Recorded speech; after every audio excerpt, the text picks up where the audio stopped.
Hello दोस्तों, क्या हाल है। तारीख आज 1 फरवरी 2025, नए महीने की शुरुआत के साथ ही दिन हो गया शनिवार, हिंदी तिथि तृतीया और चतुर्थी। और आइए बात करते हैं आज के मुख्य समाचार में देश भर की तमाम बड़ी खबरों पर नजर डालते हैं। देखिए, एक तो आज के दिन को हमारे देश में इंडियन कोस्ट गार्ड डे के रूप में मनाया जाता है, भारतीय तट रक्षक स्थापना दिवस के रूप में। चलिए दोस्तों, आगे बढ़ते हैं अपन खबरों में। तो सबसे पहला अपडेट तो बजट 2025 को लेकर आ रहा। आज हमारे देश में इस साल का यूनियन बजट जारी होगा। देश की वित्त मंत्री निर्मला सीतारमण लगातार 8वीं बार बजट पेश करके ये नया रिकॉर्ड भी बनाएगी अपने नाम, क्योंकि ऐसा करने वाली देश की पहली वित्त मंत्री बन जाएगी है। आज सुबह ठीक 11 बजे वित्त वर्ष 2025-26 का ये बजट आएगा। और दोस्तों, इस बजट में वित्त मंत्री सीतारमण के पिटारे से क्या क्या निकलेगा, व्यापारी वर्ग से लेकर आम लोगों को बजट से काफी उम्मीदें हैं। देश के प्रधानमंत्री नरेंद्र मोदी ने बजट से पहले कहा कि ये बजट देश में ऊर्जा और आकांक्षाओं का संचार करेगा। बजट के दिन पूरा लाइव प्रसारण आप कहां देख पाएंगे, तो आपको बता दूं, DLS न्यूज चैनल पर भी आज सुबह ठीक 11 बजे आपको लाइव स्ट्रीमिंग मिल जाएगी। ठीक है ना। बजट से जुड़े सारे हाइलाइट्स, हर एक लाइव अपडेट आपको इस चैनल पर मिलते रहेंगे, तो बिल्कुल जुड़े रहेगा मेरे साथ आप। अभी तक भी दोस्तों आपने इसको सब्सक्राइब नहीं कर रखा तो सब्सक्राइब करके बेल आइकन भी जरूर दबा दीजिएगा। ठीक है ना। अच्छा, एक अपडेट और ये है कि आज शनिवार होने के बावजूद भी शेयर बाजार खुला रहेगा, क्योंकि केंद्रीय बजट 2025-26 को लेकर आज विशेष ट्रेडिंग सेशन होगा। तो पूरे दिन मार्केट में ट्रेडिंग होगी रेगुलर टाइमिंग के अकॉर्डिंग, है ना। और वही दोस्तों, बजट से पहले एक रिवाज है हमारे देश में, हर साल आर्थिक सर्वे पेश किया जाता है। ये क्या होता है, ये मतलब एक तरह से आप यूं समझ सकते हैं कि हमारे देश की इकोनॉमी का पूरा खाका होता है, पूरा रोड मैप, इसीलिए तो इसे इकोनॉमिक सर्वे कहा जाता है। तो मतलब देखिए, इस आर्थिक सर्वेक्षण में क्या कुछ रिपोर्ट सामने आई है। इकोनॉमिक सर्वे में बताया गया कि सरकार हमारे देश में इंफ्रास्ट्रक्चर पर फोकस कर रही है और इसके लिए निजी सेक्टर को भी हिस्सेदारी बढ़ानी होगी। देश के आर्थिक विकास में तेजी लाने के लिए MSME सेक्टर में भी सुधार लाना जरूरी है। और आर्थिक सर्वेक्षण में ये डेटा भी जारी किए सरकार ने। हमारे देश में किसान क्रेडिट कार्ड की संख्या भी बढ़कर 8.25 करोड़ तक पहुंच चुकी है। और वहीं विकसित भारत के लक्ष्य को अगर हासिल करना है तो देश को 8% आर्थिक वृद्धि दर की जरूरत होगी। मतलब जो सरकार का टारगेट है ना, साल 2047 तक देश को विकसित भारत बनाना है, तो इसके लिए 8% की ग्रोथ रेट जरूरी है। जबकि मौजूदा समय में जो सरकार ने GDP ग्रोथ रेट का डेटा जारी किया, उसके मुताबिक 2026 तक हमारे देश की GDP ग्रोथ रेट 6.3% से 6.8% तक ही रह सकती है, जो कि काफी कम है। देश के संसद में सरकार ने ये आर्थिक सर्वेक्षण पेश किया और इसमें यह भी रिपोर्ट जारी की कि अप्रैल से लेकर दिसंबर 2024 के बीच पिछले साल महंगाई दर 4.9% रही। रिटेल महंगाई दर को लेकर ये आंकड़े जारी किए। वहीं खबर है, तेज आर्थिक विकास के साथ ही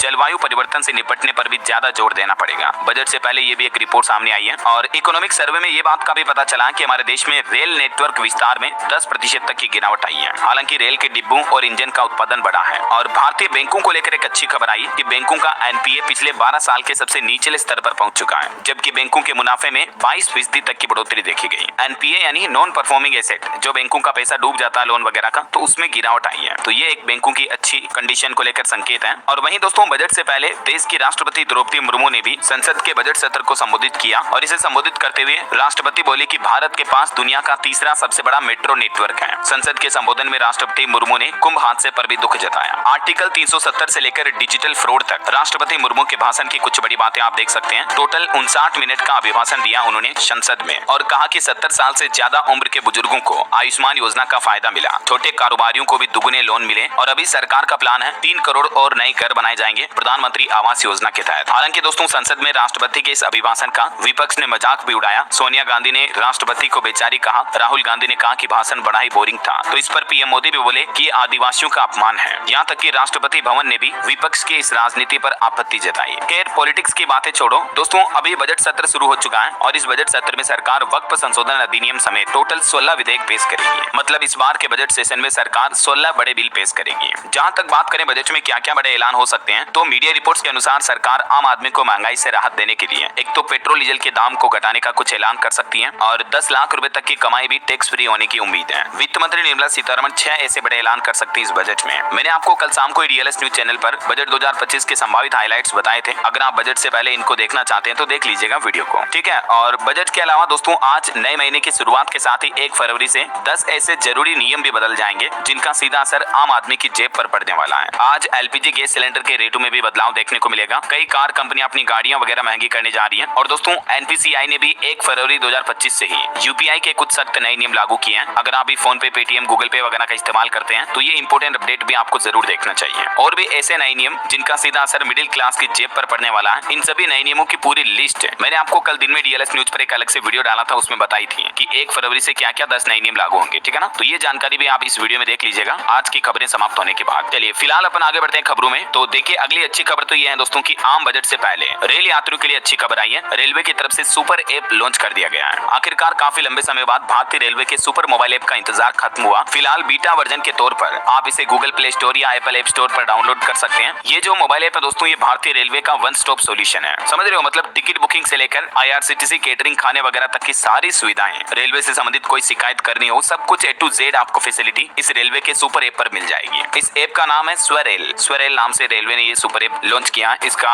इंटरफेस भी कुछ यूं है। चलिए अगला अपडेट आ रहा, वन नेशन वन इलेक्शन यानी एक देश एक चुनाव पर भी जेपीसी की दूसरी बैठक हुई और कमेटी ने इस पर सुझाव लेने के लिए लिस्ट भी बनाई है। और इस बैठक में पूर्व चीफ जस्टिस, चुनाव आयोग और राजनीतिक दल भी शामिल हुए हैं। और हो सकता है कि सरकार इस बजट सत्र में वन नेशन वन इलेक्शन का बिल भी पेश कर सकती है। चलिए अगली खबर आ रही दोस्तों, अभी देश भर में आपको पता होगा बजट का माहौल चल रहा है और ऐसे मीडिया रिपोर्ट्स भी आ रही हैं कि भारतीय रिजर्व बैंक आरबीआई द्वारा रेपो रेट्स कम करने की संभावना है। तो इस वजह से आपकी एफडी यानी फिक्स डिपॉजिट की इंटरेस्ट रेट भी कम हो सकती है। अभी जो आरबीआई की करंट रेपो रेट है 6.5% है और रिवर्स रेपो रेट है 3.35%। हाल ही में 6 दिसंबर 2024 को आरबीआई ने रेपो रेट को 6.5% पर ही मेंटेन किया था। और अभी आरबीआई की अगली एमपीसी मीटिंग 5 से 7 फरवरी 2025 के बीच होने वाली है। और एक्सपर्ट का यह मानना है दोस्तों की इस मीटिंग में आरबीआई रेपो रेट में कटौती कर सकता है और फिर ये 6% तक आ सकती है। तो ऐसे में रेपो रेट जब कम होती है तो बैंक भी आपके एफडी पर इंटरेस्ट रेट कम कर देते हैं। मान लीजिए आप 5 साल तक के लिए 8% इंटरेस्ट रेट पर एफडी कराते हैं और अगर कुछ समय बाद आरबीआई रेपो रेट को कम कर देता है तो बैंक भी आपकी एफडी की इंटरेस्ट रेट को 7.5% पर कर देते हैं। तो भी दोस्तों आपकी एफडी पर पहले से ही लॉक की गई 8% की इंटरेस्ट रेट जो है वो बनी रहेगी। लेकिन जो नए एफडी के इन्वेस्टर्स होंगे उनको फिर कम इंटरेस्ट रेट मिलेगी। समझ रहे हो, तो इसलिए अभी एफडी में इन्वेस्ट करना एक स्मार्ट मूव होगा ताकि आप हाई इंटरेस्ट रेट का पूरा फायदा उठा सकें। अब आपके मन में कुछ सवाल आएंगे कि कौन सी एफडी चुननी चाहिए, तो इसका जवाब यह है कि ऐसी एफडी चुने जो सेफ भी हो और हाई रिटर्न्स भी दे। तो इसलिए दोस्तों आज मैं आपको एक प्लेटफॉर्म के बारे में बताता हूं जहां आपको ऐसे बैंक मिलेंगे जो आपको 9.5% तक के हाई इंटरेस्ट रेट भी ऑफर करते हैं आपकी एफडी पर। और ये प्लेटफॉर्म है स्टेबल मनी। दोस्तों स्टेबल मनी पर जाकर आप अन्य बैंकों के इंटरेस्ट रेट को कंपेयर कर सकते हैं और अवेलेबल बैंकों में एकदम सिंपल स्टेप के साथ आप एफडी खुलवा सकते हैं। इसके साथ ही आपको किसी भी बैंक में सेविंग अकाउंट खोलने की भी जरूरत नहीं होती है। और हाँ, इस प्लेटफॉर्म पर कुछ बैंक इंस्टेंट विड्रॉल भी देते हैं, यानी अगर आपकी एफडी टूटती है तो कुछ ही समय में आपके बैंक अकाउंट में आपके पैसे आ जाएंगे। और जो सबसे बड़ा कंसर्न होता है कि क्या आपके पैसे बैंकों में सेफ होते हैं, तो उसकी भी चिंता मत कीजिए, क्योंकि जो गवर्नमेंट का DICGC एक्ट है उसके तहत सभी बैंकों की एफडी को 5 लाख रुपए तक का इंश्योरेंस प्रोवाइड किया जाता है। तो आईसीआईसीआई हो या कोई भी छोटा बैंक, आपकी 5 लाख तक की एफडी जो है वो इंश्योर्ड होती है। मेरा मानना है दोस्तों की स्टेबल मनी एफडी इन्वेस्टमेंट्स के मामले में एक बेहतरीन प्लेटफॉर्म है, तो आप भी इसका पूरा फायदा उठाइए। इस ऐप की लिंक आपको डिस्क्रिप्शन और पिन कमेंट में मिल जाएगी। चलिए आगे बढ़ते हैं खबरों में। देखिए यूजीसी नेट पेपर लीक मामले पर अब सीबीआई ने जांच बंद कर दी है और कहा कि साजिश का कोई सबूत नहीं मिला। वहीं पॉलिटिक्स से एक बड़ी खबर आ रही दोस्तों, दिल्ली विधानसभा चुनाव से पहले आम आदमी पार्टी को बड़ा झटका लगा। केजरीवाल के 8 विधायकों ने इस्तीफा दे दिया, यहाँ तक कि पार्टी भी छोड़ दी। बताया जा रहा है कि वो टिकट ना मिलने की वजह से नाराज थे और इस पर बयान देते हुए महरौली एमएलए नरेश यादव भी बोले कि पार्टी भ्रष्टाचार के दलदल में फंस रही है। ये वो सभी 8 विधायकों की लिस्ट आप देख सकते हैं जिन्होंने इस्तीफा दिया है। वहीं दिल्ली चुनाव को लेकर सुप्रीम कोर्ट ने भी चुनाव आयोग को सख्त निर्देश दिया और कहा कि वोटिंग की वीडियो क्लिप सुरक्षित रखें। चुनाव के नियमों पर विवाद के मामले में सुप्रीम कोर्ट में ये सुनवाई हुई और सुप्रीम कोर्ट ने सभी पोलिंग बूथ पर होने वाली वोटिंग के वीडियो सुरक्षित रखने का निर्देश दिया है, ताकि मतलब राजनीतिक पार्टियों को कोई किसी तरह का डाउट ना रहे। और वहीं किसान आंदोलन पर एक बड़ी खबर देखिए, शंभू बॉर्डर पर धरना दे रहे एक और किसान की जान चली गई, हार्ट अटैक आया और अब किसान नेता डल्लेवाल की भी तबियत बिगड़ी, जो कि अनशन पर बैठे हैं। 66 दिन हो चुके हैं इनको। चलिए अगली बड़ी अच्छी खबर देखिए, भारत में खुलेंगे एप्पल कंपनी के 4 और नए रिटेल स्टोर्स। एप्पल के सीईओ टिम कुक की तरफ से इस बात को कंफर्म भी किया गया है और एप्पल कंपनी अब अपने नए फोन में एआई फीचर्स भी लेकर आ रही है। चलिए अगला अपडेट देखिए, रामेश्वरम के पम्बन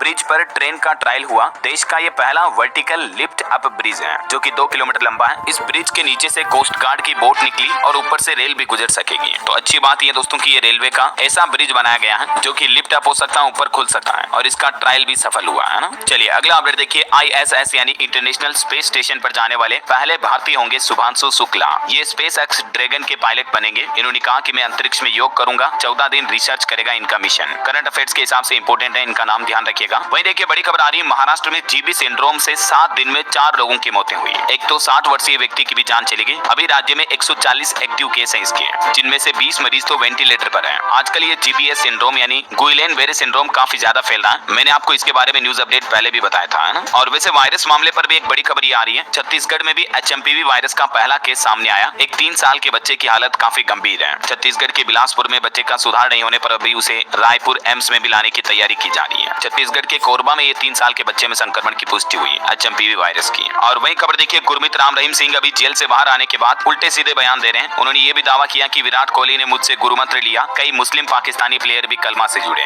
अभी 30 दिन की पेरोल पर है सिरसा में डेरा चीफ। और खबर है कि सिरसा से 2 फरवरी को नाम दान देगा राम रहीम, देश भर में ऑनलाइन होगा कार्यक्रम। चलिए अगली बड़ी खबर आ रही है, देखिए बड़ा खुलासा सामने आया, हरियाणा, दिल्ली, एनसीआर में 80 आपराधिक गैंग एक्टिव हैं। 7 राज्यों के डीजीपी की हाई लेवल मीटिंग हुई और उसमें इन गैंग को खत्म करने का प्लान भी बनाया गया। डेटाबेस साझा के लिए ज्वाइंट टीम भी बनाई जाएगी। देश से बदमाशी उठाईगिरों को खत्म करने के लिए ये 7 राज्यों के डीजीपी एक साथ आकर प्लान बनाए। चलिए खबर है दोस्तों, देश की राष्ट्रपति द्रौपदी मुर्मू आज नई दिल्ली में विश्व पुस्तक मेला 2025 का उद्घाटन करेंगी। इस मेले में 50 से भी ज्यादा देशों के लेखक और वक्ता भाग लेंगे। और वहीं खेल जगत से बड़ी अच्छी खबर देखिए, सचिन तेंदुलकर को मिलेगा life time achievement award. Bumrah और मंदाना 2024 के बेस्ट क्रिकेटर घोषित किए गए। आज बीसीसीआई के हेड ऑफिस में कार्यक्रम होगा और इस दौरान ये अवार्ड दिए जाएंगे। वहीं भारत के लिए एक और अच्छी खबर देखिए, भारत ने इंग्लैंड को 15 रन से चौथा T20 हराया। सीरीज में 3-1 की बढ़त हुई। हर्षित बिश्नोई को भी 3-3 विकेट मिले। हार्दिक और दुबे की 50 भी देखने को मिली। वहीं वुमेन्स क्रिकेट पर भी अच्छी खबर आ रही है, भारत लगातार दूसरी बार अंडर 19 वर्ल्ड कप के फाइनल में पहुंच चुका है। इंग्लैंड की महिला टीम को 9 विकेट से हराया। पारुनिका प्लेयर ऑफ द मैच बनी। चलिए अगली खबर देखिए दोस्तों, विदेश मंत्री से जब पूछा गया कि डोनाल्ड ट्रंप हमारे देश के लिए दोस्त हैं या खतरा है, तो इस पर जवाब देते हुए एस जयशंकर बोले कि वे भारत के लिए आउट ऑफ सिलेबस हैं। मोदी के साथ उनके अच्छे रिश्ते हैं। वैसे अभी अमेरिका के नए राष्ट्रपति डोनाल्ड ट्रंप ने ब्रिक्स देशों को भी चेतावनी दी और कहा कि डॉलर में अगर व्यापार नहीं किया तो 100% टैरिफ लगेगा। और खबर तो ये भी है दोस्तों कि भारत और अमेरिका के बीच व्यापक वैश्विक रणनीति साझेदारी को बढ़ाने के लिए शीघ्र ही अमेरिका जाएंगे प्रधानमंत्री नरेंद्र मोदी। विदेश मंत्रालय ने कहा कि मोदी के अमेरिका दौरे की तारीख की घोषणा जल्द ही की जाए। दोस्तों बसंत पंचमी की तारीख को लेकर भी इस बार पंचांग में मतभेद हो रहा है। कुछ पंचांग में 2 तो कुछ में 3 फरवरी को बसंत पंचमी बताई जा रही है, क्योंकि पंचमी तिथि अलग अलग समय पर शुरू हो रही है इसीलिए। तो एक्चुअल में जो बसंत पंचमी की सही डेट तारीख रहेगी वो दोस्तों इस बार ज्यादातर पंचांग के मुताबिक 2 फरवरी को मनाई जाएगी कल, ठीक है ना। और चलिए अंत में आज के राशिफल पर नजर डाल लेते हैं। देखिए मिथुन और कन्या राशि वालों को सितारों का साथ मिलेगा। धनु राशि के लोगों को नौकरी में मन मुताबिक जिम्मेदारी भी मिल सकती है। और भी कुछ अलग अलग राशियों का राशिफल आप देख सकते हैं स्क्रीन पर। और हाँ दोस्तों, आप मुझे कमेंट करके बताइए कि हमारे देश में अभी तक सबसे ज्यादा बार बजट पेश करने का रिकॉर्ड किस वित्त मंत्री के नाम पर है। कमेंट करके लिखिए। सही जवाब देने वाले लोगों को रैंडमली सेलेक्ट होने पर डीएलएस न्यूज टीम की तरफ से एक शानदार सरप्राइज गिफ्ट जीतने का मौका मिलेगा। और इसी के साथ ही अगर आपको वीडियो अच्छा लगा तो इसे लाइक करना, शेयर भी करना। डीएलएस न्यूज चैनल को सब्सक्राइब करके बेल आइकन जरूर दबा देना, रोजाना ऐसी इन्फॉर्मेटिव जानकारियां देखते रहने के लिए। ओके, और दोस्तों आज बजट के सारे हाईलाइट्स भी आपको डीएलएस न्यूज चैनल पर मिल जाएंगे, तो बिल्कुल स्टे ट्यून्ड विद मी। और बाकी ख्याल रखिएगा अपने आप का, अपने परिवार का। मिलेंगे अगले नेक्स्ट अपडेट में, तब तक के लिए जय हिंद, जय भारत, वंदे मातरम।